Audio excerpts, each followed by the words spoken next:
ஓம் சாய்ராம். என் அன்பு குழந்தையே,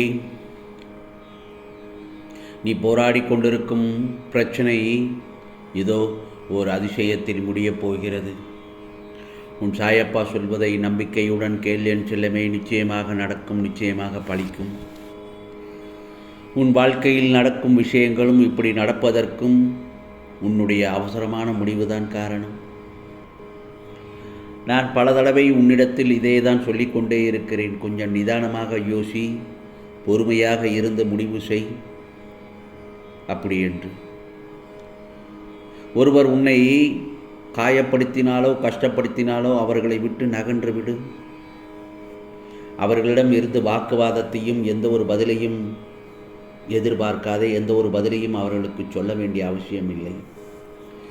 அப்படி அந்த இடத்தில் நீ பேசினால் உன் மனம் ஏற்கனவே வலியால் இருக்கும்.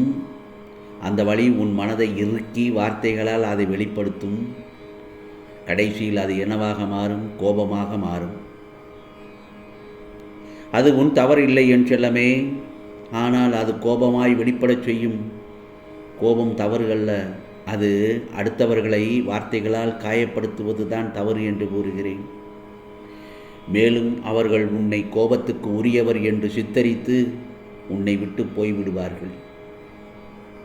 அவன் ஒரு கோபக்காரன் என்று உனக்கு ஒரு அவப்பெயர், கெட்ட பெயர் ஏற்படும் என் செல்லமே. அதனால்தான் உன் சாயப்பா சொல்கிறேன், கோபம் வரும் நேரத்தில் என் நாமத்தை உச்சரி, சொல்லிக்கொண்டே இரு. ஓம் சாய்ராம், ஓம் சாயி, ஓம் சாயி என்று என் நாமத்தை சொல்லு. அது உன் மனதை சரி செய்யும். நான் இப்படி நடந்து கொண்டேன் என்று கோபமா என்மேல்? என் செல்லமில்லை, என் செல்ல பிள்ளையே, நான் நிச்சயமாக உன் மீது கோபப்பட மாட்டேன். என் உயிராய் உன்னை நேசிக்கிறேன். அப்படி இருக்கும்போது உன்னை எப்படி நான் கோபத்தால் திட்டுவேன்? உன்னை தேற்றுவதற்காகத்தான் நான் உனக்கான எல்லா விஷயங்களையும் செய்து வருகிறேன். உனக்கு புரியவில்லையா? ஏன் உனக்கு அவ்வளவு அவசரம்? வாழ்க்கையில் நீ எடுத்த அவசரத்தால் தான் உனக்கு நிம்மதியற்ற சூழல். எதையும் நம் வாழ்க்கைக்கு இது சாத்தியமா, பொருந்தி போகுமா என்று ஒரு முறைக்கு 100 முறை யோசி. அதன் பிறகுதான் உன் முடிவு என் தீர்க்கமாக அதில் நிலைத்து நிற்கும். எப்போதும் குழப்பத்தில் இருக்கும் மனநிலை எப்பொழுதும் என்றுமே ஆபத்தானது. புரிகிறதா? முடிவு எடுப்பதில் குழப்பம் என்பது உனக்கு நீயே அறியாமை என்னும் வலையில் மாட்டிக்கொள்வதற்கு சமமாகும். அது எப்போது உன் மூச்சை திணற வைக்கும் என்று உனக்கு தெரியாது. அதுபோலவே தான் எப்போதும் சாந்தமாக இரு. எதற்கெடுத்தாலும் கோபம் வருகின்றது. அது எதற்காக என்பதை என்னிடம் கேள்வியாக கேட்டாய் அல்லவா? இப்போது அதற்கு உன் சாயப்பா பதில் சொல்கிறேன், கேள். அதற்கு ஒரே ஒன்று முறை மட்டும்தான் காரணம். ஒரு வேளையில் என்றால் கூட அது இப்படி இருந்தால் நல்லா இருக்கும் என்று வெறும் சந்தோஷமாக வழி நடத்தி செல்லும் விஷயங்களை கற்பனை செய்து கொள்கிறாய். அந்த வேளையில் கஷ்டமும் இருக்கும். அதை நாம் சுலபமாக நல்ல நேர்மையான முறையில் நாம் எதிர்கொள்ள வேண்டும் என்று மட்டும் யோசி.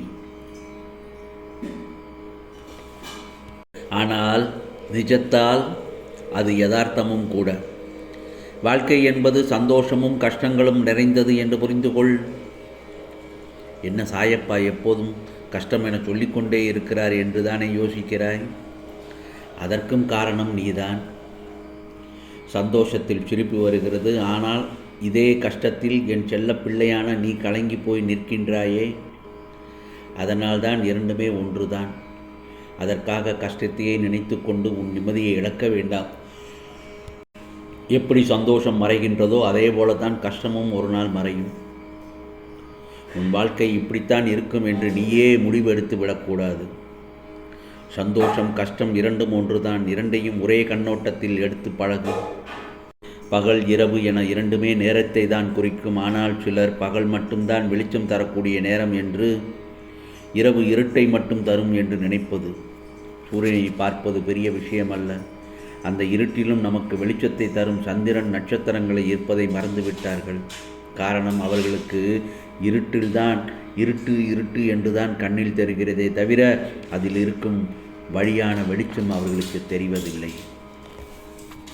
தினமும் நடக்கின்ற எதிர்கொள்கின்ற சூழ்நிலைகளை கடந்து வருகிறாய். அப்படி இருக்கும் பட்சத்தில் வேலை என்பதும் அதே போலத்தான்.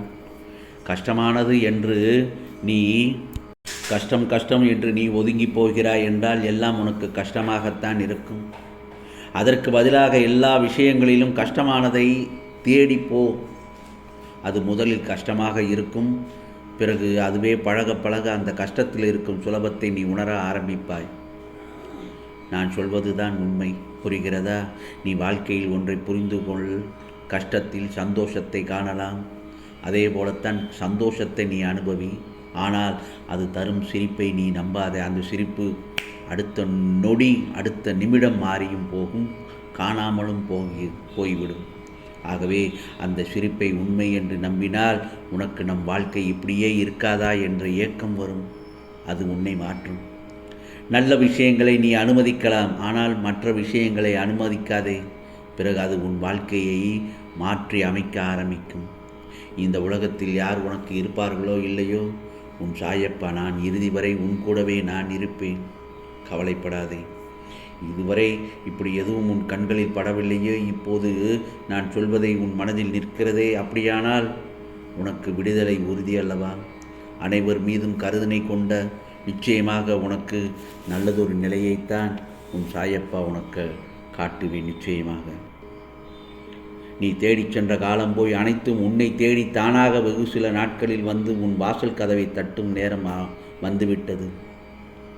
இது உன் தந்தையின் சாயப்பாவின் ஆசீர்வாதம், உத்தரவு, அன்பு கட்டளை மற்றும் சுபவாக்கு. மனம் புண்ணாகி போனதே என வருந்தாதே. என் மென்மையான கரங்களால் உன்னை வருடிக்கொண்டு உன் பக்கத்தில்தான் நான் உனக்காக இருக்கிறேன். நீ உனக்கு வேண்டியதை மகிழ்ச்சியுடன் பெற்றுக்கொண்டு ஆவலுடன் என்னை பார்க்க வரும் நாளை நிச்சயமாக நானும் ஆவலுடன் எதிர்பார்த்து கொண்டிருக்கிறேன். இப்போது நீ பிரச்சனைகள் தடங்கல்கள் என்னும் கடலில் கழுத்து வரை மூழ்கி இருக்கலாம். துக்கமும் வேதனையும் படுகொலியில் ஆழமாக அமிழ்ந்து போயிருக்கலாம். அதை பற்றியெல்லாம் நினைத்து வருத்தப்படாதே. அமைதியாயிரு. பொறுமையை கடைபிடி. கவலையை விட்டொழி. நிச்சயமாக உனது துக்க நாட்கள் எல்லாம் முடிந்து போகப் போகிறது. உனக்கு நல்லது நடக்கத்தான் போகிறது என் செல்லமே. அது விரைவில் சீக்கிரமாக ஒரு அதிசயத்தில் முடியும் என்று நான் சொல்கிறேன். இந்த சாயப்பா சொல்வதை நம்பிக்கையுடன் கேட்டாய் அல்லவா? நிச்சயமாக உனக்கானதெல்லாம் நல்லதே நடக்கும், நல்லதே நடக்கும். ஓம் சாய்ராம், ஓம் சாய்ராம், ஓம் சாய்ராம். ராம்ஜி அருள் கிடைக்கட்டும்.